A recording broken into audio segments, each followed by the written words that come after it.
All right, man, peace. So, as we all know by now, the Oklahoma City Thunder are going through a very trying period as a team.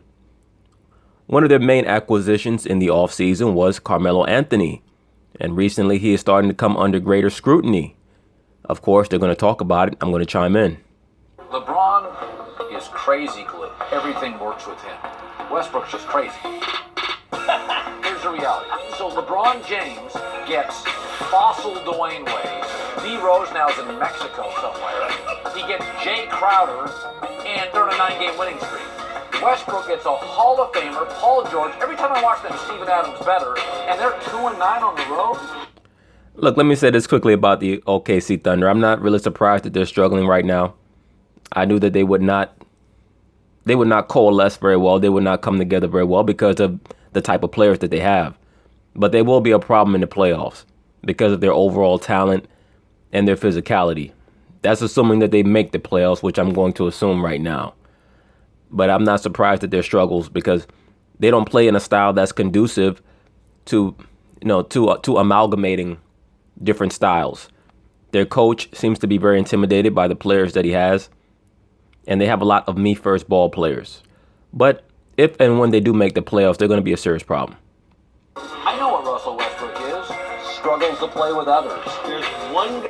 I agree with that. Russell Westbrook has, for lack of a better term, he has mental problems. Nothing against the brother, but he clearly has he clearly has mental issues that will stop him from ever being a winning player.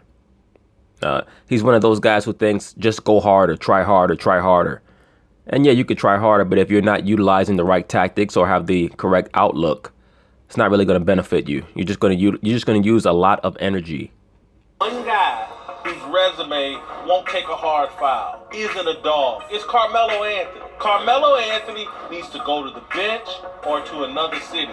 That's the poison in OKC. There's no question about it. This is on Melo. It's very interesting that certain people are starting to see the same things that Phil Jackson always saw with Melo, the same things that I've always been saying. And look, I'm not a person who buys into narrative. Okay, I'm not somebody who buys into narrative. I trust my eyes and I trust my brain.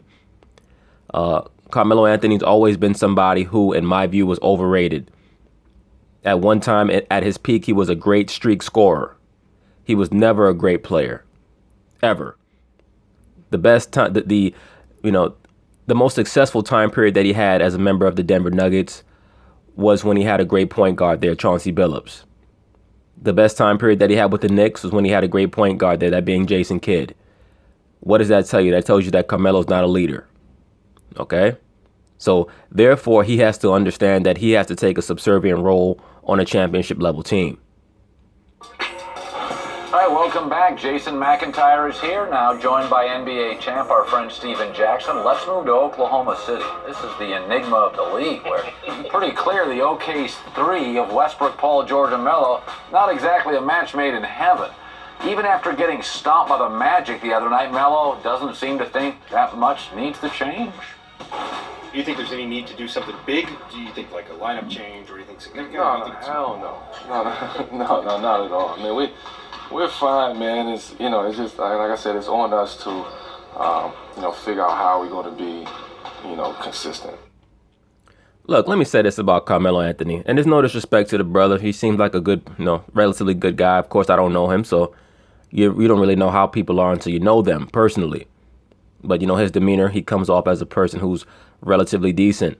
All that being said, Carmelo Anthony, he reminds me of one of these chicks that can't keep a relationship going to save her life, but she's always trying to give relationship advice. At this point in Carmelo Anthony's career, it doesn't really behoove him to try to assert what type of lineup OKC should have. At this point in his career, he should be saying, look, whatever the team needs is what I'm going to do. Because he's never been an alpha male in regards to leadership in the NBA. He's never been a guy who's going to lead you to the promised land. He's trying to speak as if he's LeBron and he's not LeBron. Now, I understand that he has a calm demeanor. Maybe he's saying something different off camera. Who knows? Or maybe he just doesn't. Maybe he also doesn't trust Westbrook's leadership. There may be a lot of things going on in that locker room that we don't know about. It's just a very, very bad mixture because when you have an alpha on your team like Westbrook, who doesn't really know how to lead properly, then you have a guy like a Carmelo who's really in the last stages of his career and who's desperate for a ring. And then you have a coach who's inexperienced and doesn't know how to make the team mesh together. That's a very, very bad mixture. All right, Whitlock, you think the Thunder already regret? I mean, they're a mess trading for Melo. I don't think they regret trading for Melo, but I do think they're finding out what life with Melo is really like. Absolutely. I also agree. I don't believe that they regret trading for Melo because if you don't try something, how will you ever know how it will work?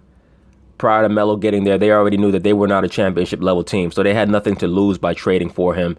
Also, with the knowledge that he's going to be a free agent anyway. So this was just a one-year experiment. They're not going to bring Carmelo Anthony back. They're going to let him go. He'll most likely sign with the Houston Rockets, which is a team that he really wanted to end up with anyway. He can go there and just take a lot of long jump shots with James Harden and Chris Paul. That is where he's going to end up going, I believe. In regards to Paul George, they may try to keep Paul and hope that he can mesh with Westbrook a little better because, it's better to have two alphas than three wannabe alphas and see how that goes. I'm not sure what's really going on in Paul George's mind right now. Paul George may want to go to the Lakers, but the Lakers are a whole different story. They're a whole different video for a whole nother day. I'm not sure what's going on in Paul's mind, and I'm not sure what his rapport is like with Westbrook. Westbrook is a guy who seems to be hovering in his own, in his own layer of the atmosphere. It's like the troposphere, the stratosphere, and the Westbrook sphere. You don't know where the hell Westbrook's brain is at. And it's not a surprise to me that they struggle down the stretch because they don't have good decision makers down the stretch.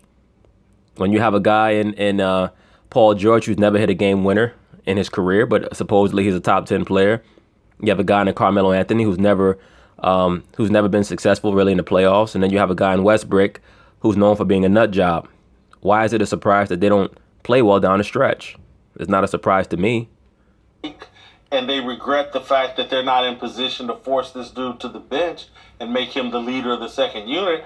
If they have any regrets, I think it should be Billy Donovan shouldn't be the head coach. Agreed. If he's not man enough to take control of this situation. That's always been a knock on it, by the way. Yeah. Everybody got mad at KD when KD said what he said, in one of his many fake accounts about Billy Donovan. But it was the truth. And eventually when Billy Donovan gets removed, Westbrook is probably going to say the same thing. Westbrook is somebody who needs to have someone come and really break him down. Westbrook is like a wild Mustang out on the prairie. He needs a special type of horse whisperer to get through all the different barriers that he has. Part of what has made him great is also what holds him back. He's just not an intelligent player. He has a very, very low basketball IQ. Okay? From what I understand, he's a very intelligent person off the court, but on the court, he's very, very unintelligent. And it's hard to understand or figure out what to do with Westbrook because he's not a good jump shooter. And in most offenses that involve ball movement, you need to have guys who are good jump shooters because you're going to find the open man, and the open man has to be able to make his jump shot.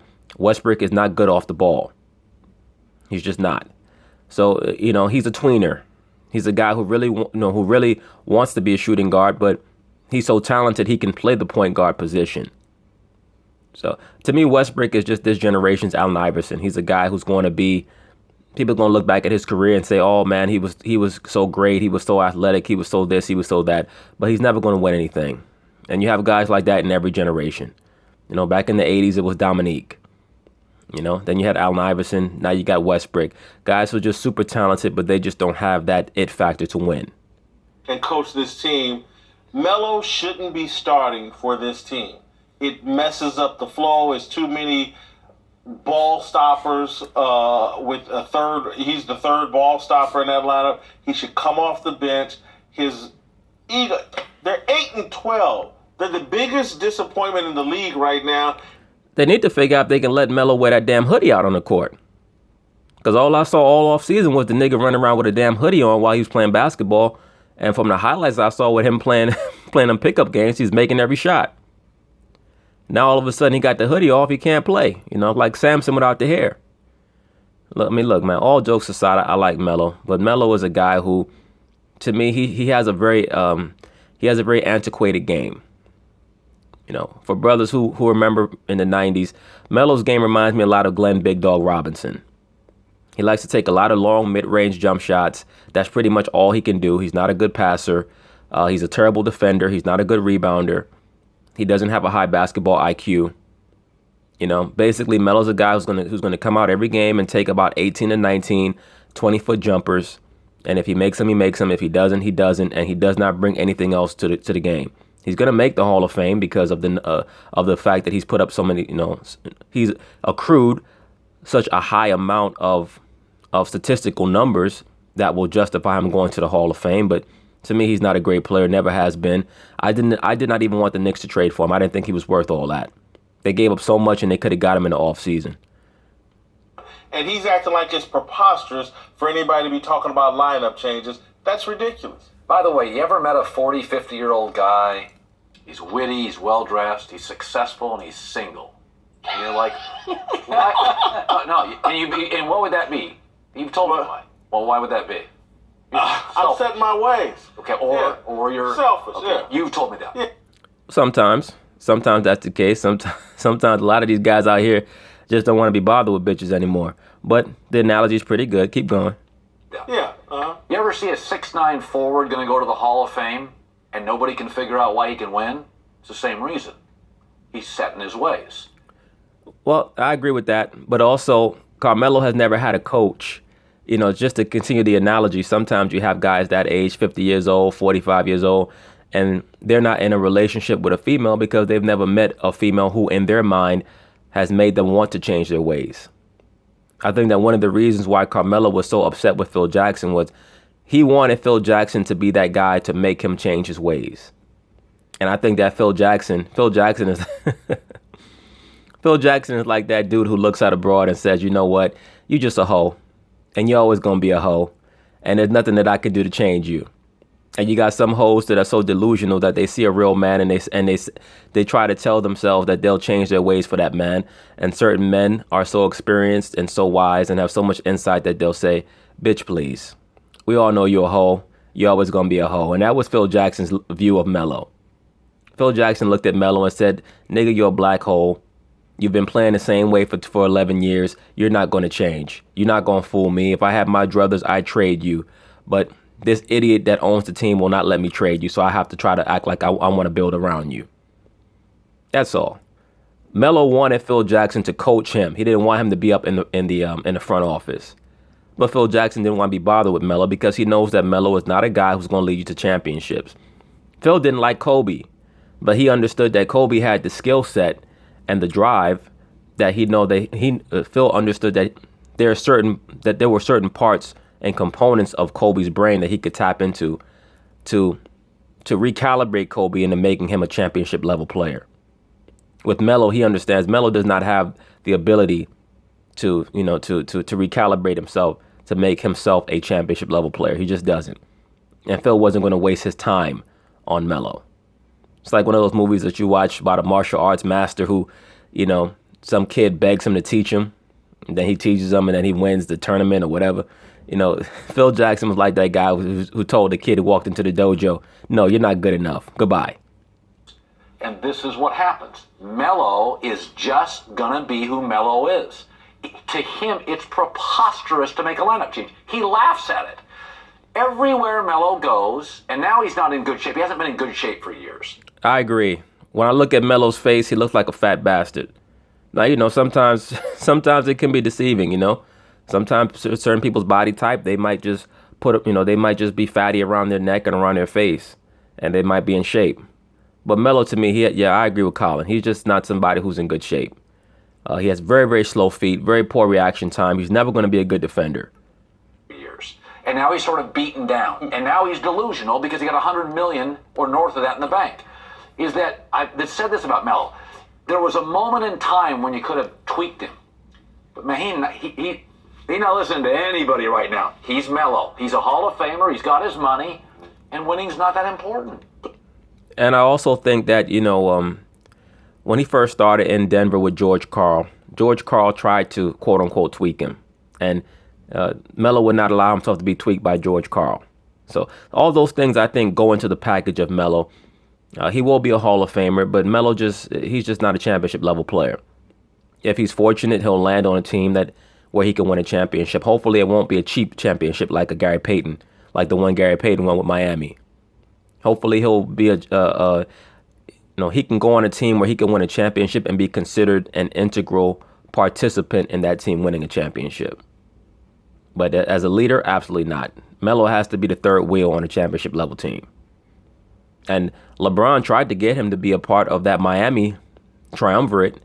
It was supposed to be Melo instead of Chris Bosh, but Melo, as usual, did not have much foresight. 3 Olympic rings. Are you offended by what I said? No. Whitlock don't give a shit.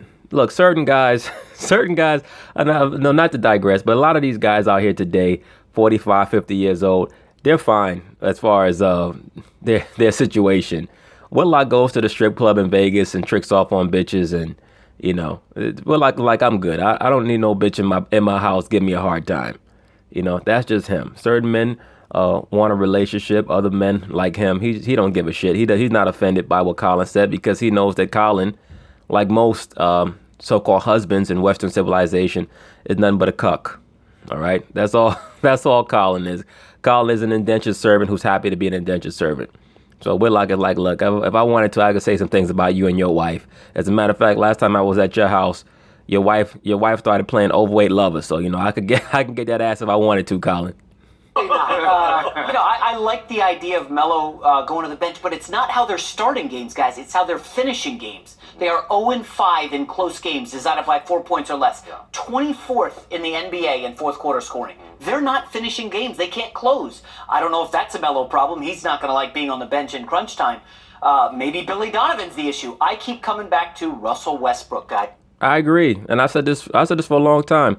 A lot of Westbrook's fans jumped in the comments, way back when I was first talking about it. Oh, Westbrook leads the league in fourth quarter scoring, and look, all those stats they don't mean shit to me because when you have a guy like Westbrook, he could take 15 shots in the fourth quarter. Nobody's going to say anything. Of course, he's going to lead the league in fourth quarter scoring last year.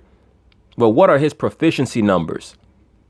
Now look at Kyrie Irving and LeBron James's numbers in the fourth quarter and in clutch time. Those are great performances because they're proficient. Westbrook is not a proficient player. He never has been. He never will be. What he is he's a freakish athlete. And he makes people forget how dumb he is on the court because he makes unbelievable plays. Brooke, guys, remember how LeBron, when he's upset with his team, he will send subtle messages through Instagram, a picture, or a cryptic tweet? We're not seeing any of that from anyone on the Thunder. There's no leadership. Nobody's taking the lead. Well, again, that's something. You got to light a fire under these guys, right, Cap? Well, I don't think it's time to panic at all. I think they'll get it together. I think for the most part with those guys, it's the shot selection. Well, part of the shot selection issue goes back to the coach. And the issue that they're going to have with Billy Donovan as coach is that these veteran players are not going to respect him. Melo's been to like 10 All-Star games. How many All-Star games he's been to? Maybe more than that. Westbrook been to at least 6 or 7. I'm sure Paul George been to at least 3 or 4. These guys are not paying Billy Donovan any mind. So Sam Presti is going to have to consider if he wants to move forward with this team, making a coaching change. Not necessarily this season, but if, say, for example, if he lets Melo go, which I'm pretty sure that they will, and they bring back Paul George, if they're able to bring him back, they're going to have to seriously consider bringing in a coach that has a little bit more equity with the players. Somebody that they will be willing to listen to. I don't really know who that is because I can't think of anybody out there right now that they will listen to. Maybe a Lionel Hollins. Who knows if they're willing to give him an opportunity. Most of these black coaches only get one opportunity. They could win 50 games. They get fired. They still don't get another chance. Mark Jackson, who knows? But it's going to have to be somebody that Westbrook can respect. And in the era of the NBA that we're in now, it is a move the ball era. You have to be able to move the ball. That hero ball stuff does not work anymore. That stuff died when the Mavericks swept the Lakers in 2011. All right, that was the end of the hero ball era. You know, that's what it all boils down to. They don't know how to play together yet. They're taking terrible shots. They're at the bottom of the league in offense. You know, I was definitely thinking that offense wasn't going to be a problem. It was going to be defense. And to touch, it might be a coaching situation too, because I think with the high personalities and the strong character that these guys have, they might need a more dominant, a more seasoned coach. Ding. To be more respected, because these guys are the top players in the game. 3 of them. They might need somebody that can get in their face, like Phil Jackson, a type of coach like that they'll respect once he get in their face. I agree with that. By the way, Porzingis, his numbers have now mushroomed. Absolutely. Once again, the narrative when Carmelo was with the Knicks was that everything was Phil Jackson's fault. I just laughed at it. All right, I just laughed at it. I had Knicks fan after Knicks fan tell me everything is on Phil Jackson. The only way that you could have proved that is if Carmelo Anthony had a history of being a winner, and he did not have that. All right, so no matter how many hijinks Phil Jackson was trying to, perform or perpetuate, never at any time did I allow that to cloud my understanding of whose quote unquote fault the Knicks' misfortunes were. Okay, Carmelo is not a winning player. He is a guy who is, he's a guy who's going to be a great complementary piece if he knows his place and stays in his position. But he's never going to lead you anywhere. That's just not Carmelo. That's not the DNA that he was given. Now, unfortunately, let me say this about Carmelo. If Detroit had drafted him like they should have, he would already have a championship. And he would have been a good performer on that team. He would have been a rookie when they won. But they would have won the championship, and he would have won in his rookie year. And that totally changes your whole career arc. Having won a college championship and then the next year having won in the NBA. I believe the only guy to have done that was Magic Johnson and maybe Bill Russell. But, one of you brothers could look that up. But, those type of things, they make a huge difference. Detroit should have drafted him. Without Melo. So again, Melo is a little like he's Kobe with less hardware. No. Look, I come down on Kobe a lot, but Melo and Kobe are not in the same, they're not in the same galaxy. All right? And once again, I like Melo. Melo is, as Kobe called him, a bull in the china shop. But Kobe brought a lot more to the table. And his basketball IQ, even though overrated, is way, way, way higher than Melo's. Is that Kobe was a ball stopper. The league is no longer about that. No. Melo and Kobe are tremendous talents. Kobe's obviously the legend, the titles. But they really are relics. Well, I agree with that. As far as the ball stopping is concerned. That is true. As I stated, the hero ball era ended when the Mavericks swept the Lakers in 2011. I mean, Kobe was hurting those young Laker players in those last 2 years. And I think Melo, to your point, Porzingis now, without Melo, gets more quality shots. Not only does he get more quality shots, the team gets more quality shots because they're not standing there watching Melo take his 3-4 dribbles, go through the leg once, on the elbow, and hopefully make an 18-foot jump shot. All right, which is all Melo is about. That's why I say, look, man, it's very, very important that you understand the game from a mental level. I know everything is not just about getting buckets. I mean, the Golden State Warriors played the Orlando Magic recently, just last night, and got 46 assists in one game. That's a team that they have conquered the mental aspect of basketball. Okay? Their teams with more physical ability than Golden State, but they've conquered the mental aspect. When you can get 46 assists in one game. Melo, but you don't ever do that again. Don't ever put Kobe and Melo in the same. So Kobe's better. Well, and also, remember when Dwight Howard went to the Lakers to join forces with Kobe, and they were on the cover of Sports Illustrated, they were supposed to tear it up? Again, those are two guys set in their ways. Dwight Howard, I'm going to be a goofball. Kobe, you better listen to me, or you're out, it didn't work. Well, that was never going to work because, number one, Kobe's not a leader. All right, the leader of that team was Phil Jackson. If they would have had Phil Jackson on the team, and that was the problem with that team, they brought in Mike D'Antoni. They should have brought back Phil Jackson. But I believe that Kobe did not want to have Phil Jackson brought back because he wanted to win a championship without Phil Jackson. Of course, Kobe denies it. But I believe that Kobe wanted to have Mike D'Antoni. Mike D'Antoni was his hero growing up in Italy, watching Mike D'Antoni play. Kobe's one of these guys who goes on and on and on about the brilliance of Mike D'Antoni, and then he got a chance to play for him, and he realized that my style of play doesn't work with Mike D'Antoni's style of coaching. And it also didn't help Dwight Howard because Mike D'Antoni didn't have the cachet to put Kobe in his place like Phil Jackson did and would have. That whole experiment went up in flames because they did not have somebody who could temper Kobe's bullshit. Kobe Bryant's another guy who's not a leader. The leader of that team was Phil Jackson. Okay? So that's why that experiment didn't work.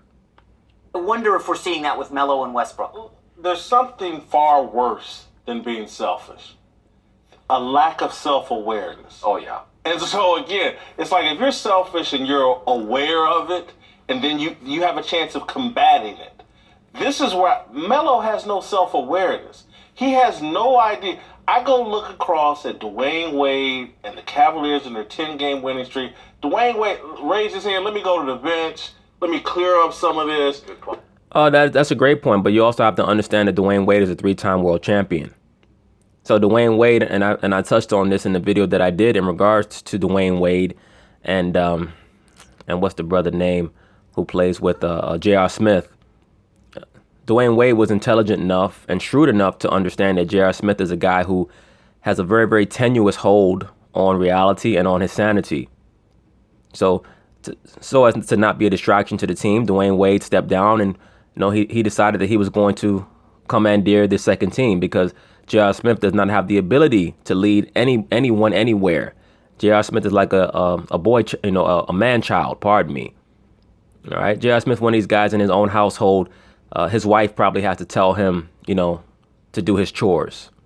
That's just how he comes off. He comes off like as a big man-child.